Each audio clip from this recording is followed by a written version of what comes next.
Thank you, Bombas, for sponsoring today's vlog. I'm wearing their long sleeve merino wool, all right. Oh, so close. So 2 months ago, I made a vlog all about a dozen long sleeves I've tested in the past, let's say 18 months. And this guy now vaults to the top with respect to the softness scale. Comfort, unbelievable, all right? It's merino wool and it's blended with Tencel. Have you heard of Tencel before? I'm just learning about this new material, new fiber known for its cooling, quick drying, and smooth against the skin properties. And I couldn't agree more. It's so soft, so smooth. This is gonna be my go-to winter training long sleeve, and as always, bespoke code if you want to pick a long sleeve up for, the holiday season. There it is, Seth20 on your screen. And don't forget, Bombas does have the matching program where for every item purchased, they donate an item to the homeless. So pretty cool program there, Bombas. Thank you so much. Again, bespoke code is on your screen. Onward and upward. The day is not done. Thank you, Bombas, for making the vlog happen today. Onward. Let's go. We had a pretty epic battle last night. Oh my. All right, looking for some books.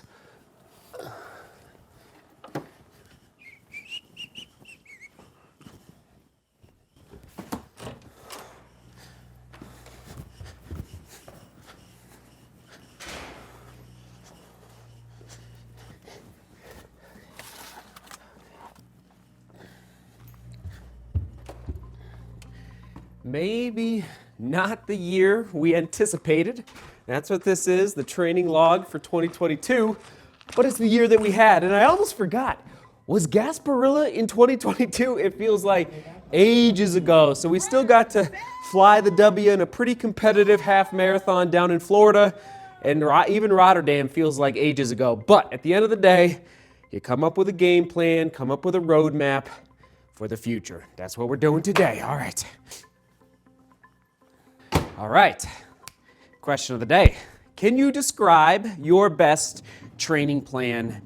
We'll just say ever, all right? Can you describe it? Why did it work for you? One of my favorites definitely was Naples when I set the half marathon PR, where it's funny, I went to the track once or twice leading up to that race. I spent a lot of time up on Mount Evans, which I can almost see from where I'm sitting. And so I ran like 10, 20, 26 miles above 10,000 feet.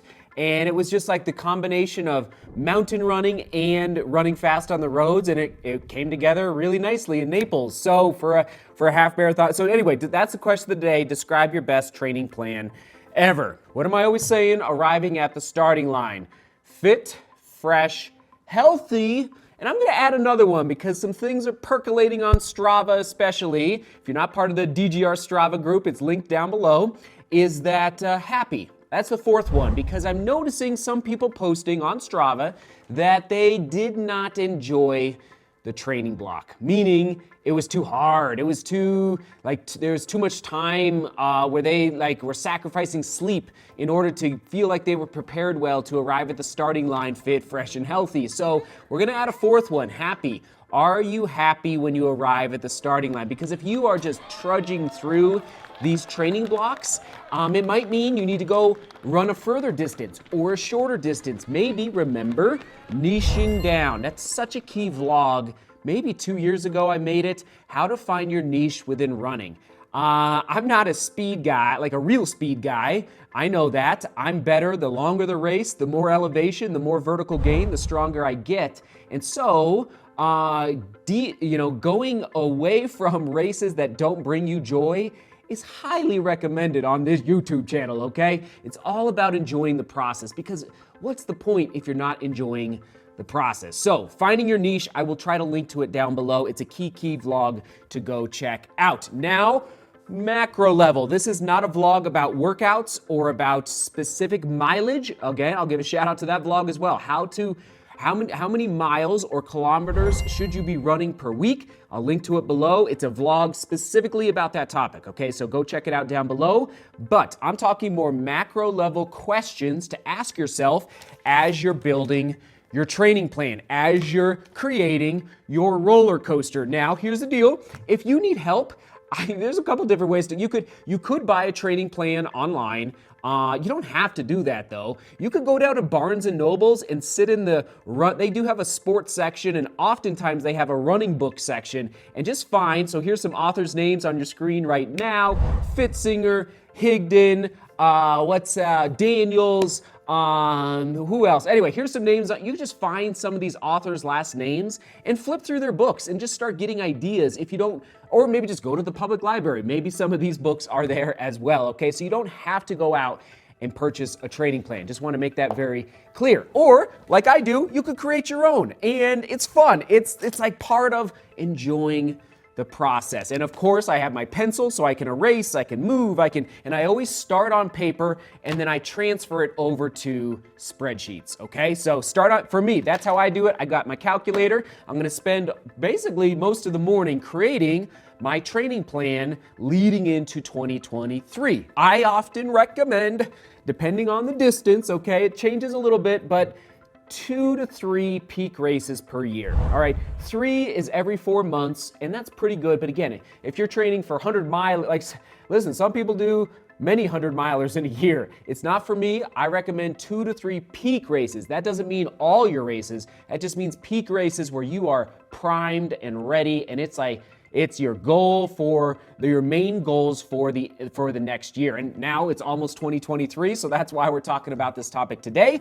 And one last point before we dive into these questions is the roller coaster, all right? So here's an example. So for 5Ks, 10Ks, I recommend 10 to 12 week training blocks, half marathons, 12 to 14 week training blocks, and then marathons, 14 to 16 week training blocks.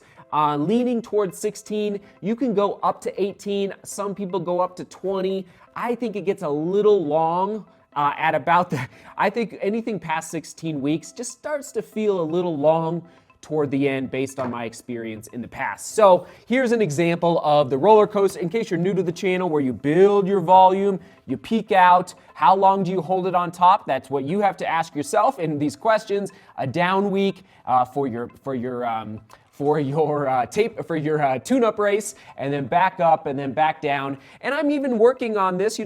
Roller coasters have multiple peaks, all right? Literal roller coasters in real life. So I'm actually dabbling more, and this is what I was going to do this past summer for Pikes Peak. Didn't work out, but I was going to go up, down, and then down. But I was unable to do that, so we will hold that off for 2023. All right, here we go. Some questions to consider as you're building your training plan, all right? Here we go. Start here. Where should my volume begin? Am I starting at 0? Am I starting at 20 miles a week? Am I starting at 50 kilometers per week? If you're in kilometers, where is my volume starting? Okay, basic question, but you need a starting point in order to build off of it. And it might take time. Maybe you need to talk to somebody that has more experience, but you need to find that spot to start, all right? We all need a starting spot. How high should my volume go? Key question, and this really is going to come down to your experience level, all right?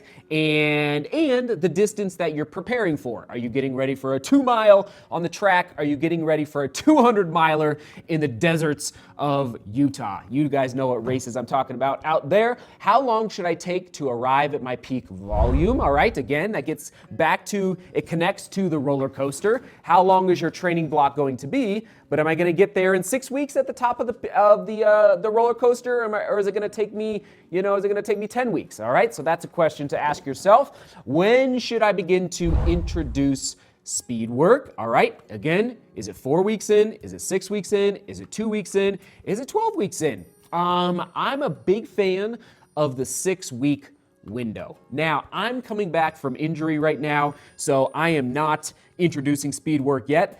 But I would be right about now if I was not coming back from injury. It's going to come, but I got to be a little more patient because I am coming back from a running injury. Does that make sense? All right, so that 6 weeks in is when your baseline, your foundation should be fairly well in place. Again, we'll get to the tip of the day here in 1 second. How long should I hold my peak volume? So at the top of the roller coaster, I'm still figuring this out. 2 to 3 weeks. I think is a good number for me. And again, it might be 1 week for you, it might be 5 weeks for you. But I'm leaning for myself based on past experience that 2 to 3 weeks at the top. Okay, there you go. And of course, the biggest question, how long will my total training block be? Which I already mentioned. All right, now, big action item. Key point here, or should I do the tip of the day? Let's do the tip of the day first.